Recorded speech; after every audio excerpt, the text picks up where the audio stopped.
the total number of videos that are distributed, that are beat the algorithm, and that get a critical mass of hits. One of the issues that really animated some parts of the left in the last election, that got many, I think, persuaded many that you had to vote for Harris, as bad as she might have been, was this issue of transgender rights. And I have always been somewhat less enthusiastic about some aspects of the transgender movement than many of you. And I remember getting into an argument about this, so maybe a discussion is better, about the question of transgender females in girls and women's sports. And that's where I'm going to focus on this in this segment. I want to say I'm very disappointed that the person that I had this conversation with has completely ghosted me, will not respond to my texts, will not answer my phone calls. And I want to be very clear, I'm not referring to Dana Beyer. That is not who I'm talking about, Dr. Beyer. She is a trans woman who was on my program. I thought it was an excellent show. Maybe it was well over a year ago. And we talked about Palestine and Israel. We disagreed vehemently on that. We actually agreed pretty much on trans issues, where she had real concerns, by the way, with respect to hormone treatments and surgical interventions for minors, which many others in the conservative movement also oppose. And she had her concerns, even though she ultimately did transition medically from being male or being a man to being a woman. So, I am very mixed on the idea that minors should be afforded hormone treatments or surgical interventions. Certainly, I support all psychological support and any kind of mental health treatment, emotional treatment. Not saying that there's a mental health component, mental illness, but obviously it's tough if you're trans. I mean, our society is, you're a minority, very significant minority, and people look askance. They still do. There's definitely bias against trans people. So, I certainly support for trans youth, but do I support, and I support gender affirming care to the extent it's psychological. Do I support hormone treatments? Do I support surgical intervention? I'm very, very skeptical of those. And where I'm even more skeptical is of the idea that transgender girls, and I say girls because I'm talking here high school sports, just as the CBS News report from yesterday reports the House ban on transgender students in girls' sports. So it's all Republican support. I think every Republican voted yes, and virtually every Democrat voted against it. I think the Republicans have the better argument here, and I want to go through this a little bit. Not going to take a ton of time with it, but at least a few minutes. So this is not law. This has to go through the Senate. It's unclear if the Senate will take it up. I don't know where Mitch McConnell stands on this. But I honestly don't really get the controversy. I really and truly don't understand why this is a big deal and why there are a lot of people who are really upset about it. I would love to have had on that individual that I'm referring to have a discussion about this. And let's go through it. So the bill, the Protection of Women and Girls in Sports Act, would amend Title IX to recognize a person's sex as based solely on a person's reproductive biology and genetics at birth. In other words, trans girls aren't covered by Title IX. They aren't in a position where they can say, okay, I get to compete on a girls' team. There have to be spots for me as a girl to compete for. They're saying no. In fact, they're not considered girls for the purposes of Title IX, and therefore schools can't allow them to participate on girls' teams because they would be taking the space of a girl. And they determine whether you're a girl, according to this report from CBS, based on your reproductive biology and genetics at birth. Now, I have made the point that I don't think it should be genetics at birth. I think it should be at conception, because it's at conception that the sex of the human to come, not a human yet, but the baby, and ultimately the adult, is determined. Is it two X's or is it an XY? If it's an XX, it's a female. If it's an XY, it's a male. But there are some, a few exceptions. You can have XXY, and I think there's even XYY. If there's a Y, as I understand it, doctors say that's a male. You're a male if you have a Y chromosome, period, end of story. And therefore, if you have a, but not every child, not every infant is born who has a Y chromosome. Not every infant is born with a penis or with a visible penis. Some I believe XXY, the gonads, the penis are internal, and they appear to be a girl.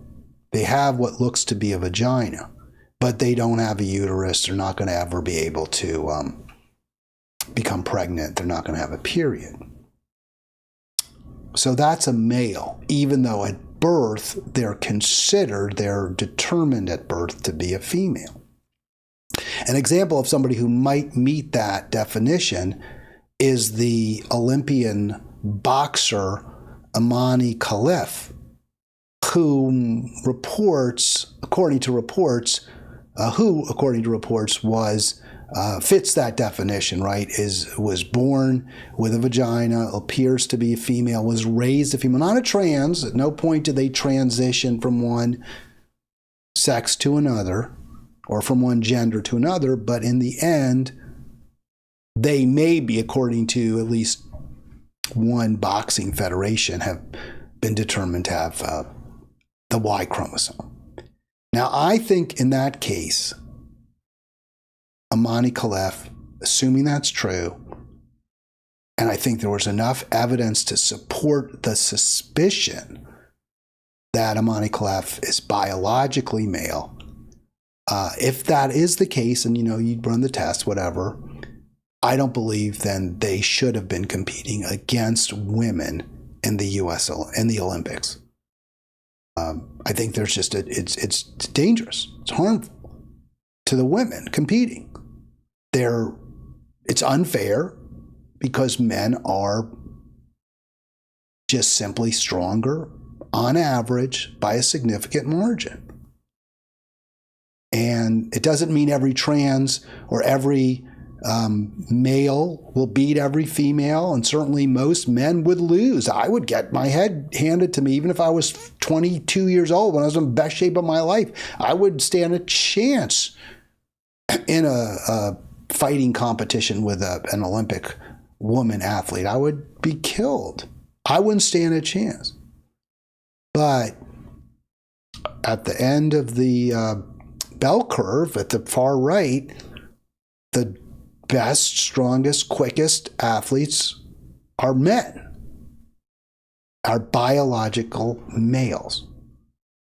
That said, I have no problem with this rule. Now, I think for professional sports, for the Olympics, for that level, go with the actual chromosomal test.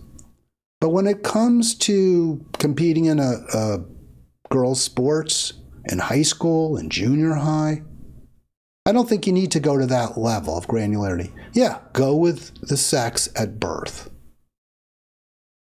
It's obvious. It doesn't require any kind of additional testing. You just have a birth certificate. Look at the birth certificate. What does the birth certificate say? That's it.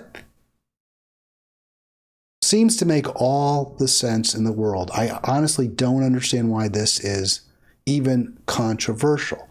Now, one of the arguments the Democrats made against this plan, or against this bill, is they claim that it would open the door to intrusive genital examinations of girls.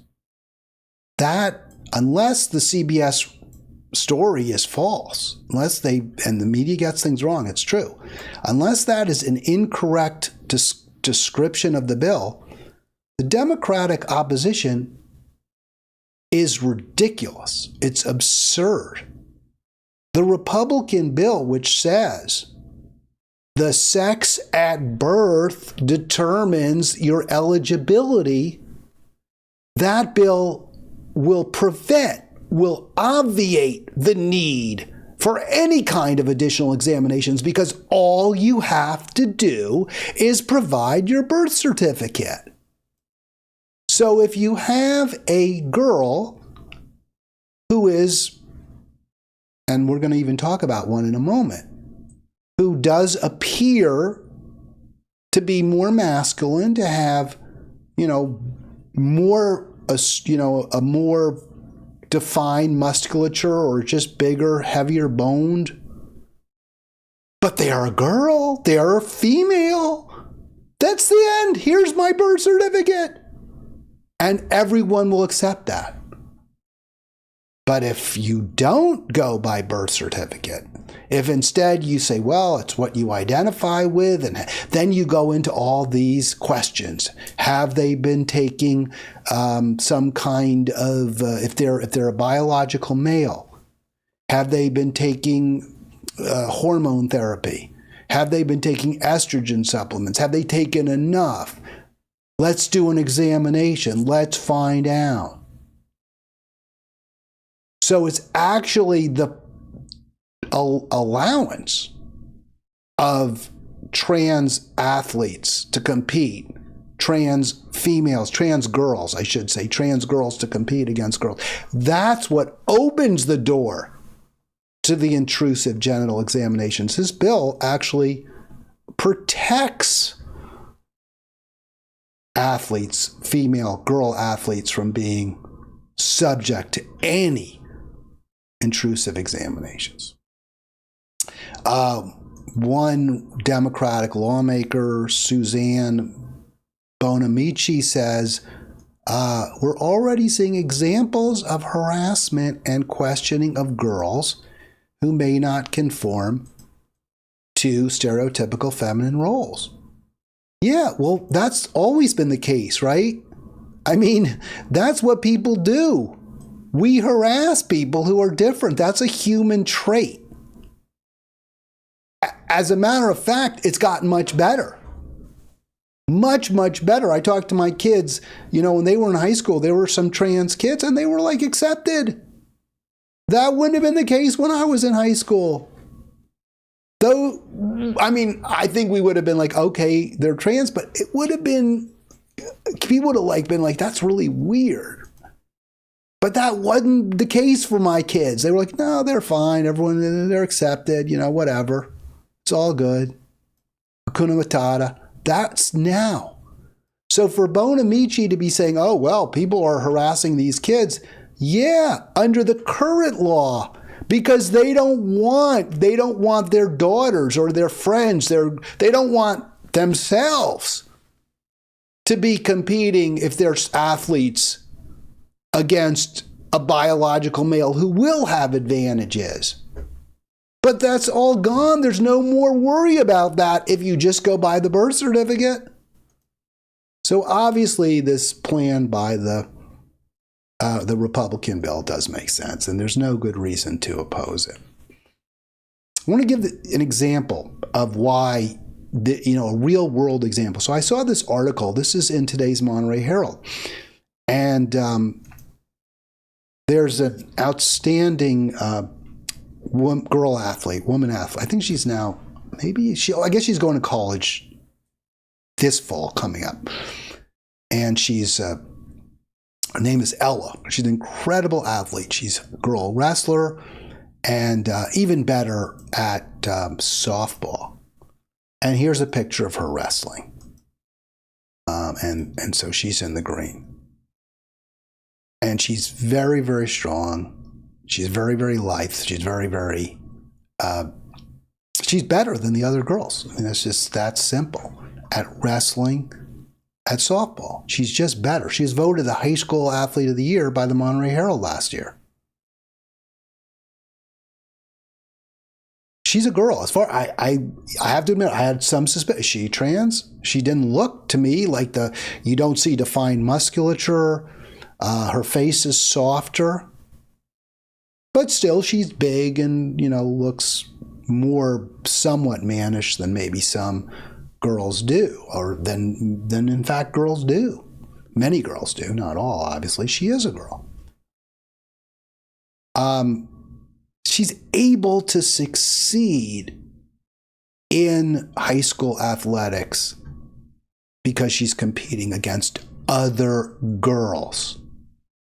If she were competing against bio males, she would almost certainly have less success. That wouldn't be fair to her. That wouldn't be right. And I'll tell you something else. She's, she's not your traditional, right? Who is Bonamici talking about? Traditional female roles or don't conform to stereotypes. She doesn't. For, like the cute little cheerleader. That's not Ella Myers. But she's able to be incredibly successful in athletics, have great self-esteem because she wins. She brings a lot of honor to her school. She's a hero there. Because she's able to succeed in athletics competing against other girls. Title IX allows those girls who don't appear to conform to traditional feminine stereotypes to have success. And that's a wonderful thing. That's a great, great thing. She does compete against boys in practice. This is the best female wrestler apparently in Monterey County. This is the best softball player in Monterey County. And she's big and strong for a girl, for sure, 140 pounds. She competes against boys. And what does she say? I'm getting my butt whipped in practice. She would not enjoy the success she enjoys. Now, I'm not saying there are a whole bunch of trans girls in Monterey County who would compete against her and beat her. But in the end, biological males who have had puberty, even if they haven't, there are going to be some who are simply physically stronger, quicker than, and as she says, more violent. So the bill by the Republicans protects Ella Myers. Now, I understand there's going to be an argument. Well, what about trans girls? Shouldn't they be allowed to compete? Don't they deserve a place to compete? And I would say they do. And I don't have a great answer to that. And maybe you have an open category, or you say, okay, you can still compete against boys, or you say to a trans girl, if you want to compete in high school sports, then you will then delay transitioning. You have power. If you want to transition, you want to become physiologically female. Well, first of all, we question whether that type of intervention, medical intervention, is indicated for minors. But if you want to compete if you want to vie for varsity soccer, you want to be a high school wrestler, then go ahead, compete, try out for the boys' team. And if you want to transition, you'll have to wait, because the transitioning will, in fact, result in you losing muscle tone, losing some of your strength, your quickness. You'll probably lose some of that. So you still can compete, but you'll have to make a choice between transitioning now or transitioning later. And I think that's a fair answer. I think that's a legitimate response. 240-242-5646. 240-242-5646. So Shade says the accuracy of gender designations on original birth certificates can be problematic. And I agree, that could be. Nothing's perfect. There's no absolute perfect solution. And I think that if there is a mistake on a birth certificate, you can go and petition to have it changed. So I would say that shouldn't be the be-all and end-all. As I said, there are some. Generally, it goes, though, with the XXYs being considered to be female girls, designated girls, even though chromosomally they're males. And I would be okay with that. If your birth certificate says you're a girl because you're born with a vagina, or what appears to be a vagina, but it turns out chromosomally you're male, okay. So compete against girls. You didn't transition. You always thought you were a girl. Everyone thought you were a girl. Maybe it turns out they were wrong. At least that they thought you were female. You're still a girl. That's what you consider yourself to be. Fine. I'm okay with that. Maybe not for Olympic sports, not for professional sports, but for high school sports, yes. And obviously, nothing's etched in stone. We can always change the rules. We have to. I think I was going to play this clip from Emma Vigeland, but it's so absurd where she's like, I don't give a crap. She doesn't use crap. She uses the S word. I don't care if it ruins competition. I don't care if it's not fair. It's more important that we let transgender people be part of society. And you know what? They're part of society. No one's saying they're not. It's just a question of whether trans girls compete against girls in high school sports. That's it. Not saying you can't be in a high school play. Not saying you can't go to classes with everyone else or go to the prom or do everything else you can do. But the one thing you can't do is compete against girls if your birth certificate says you're a boy. Unless the birth certificate was clearly wrong and there's some issue there, as Shade points out, which is possible. It seems perfectly appropriate.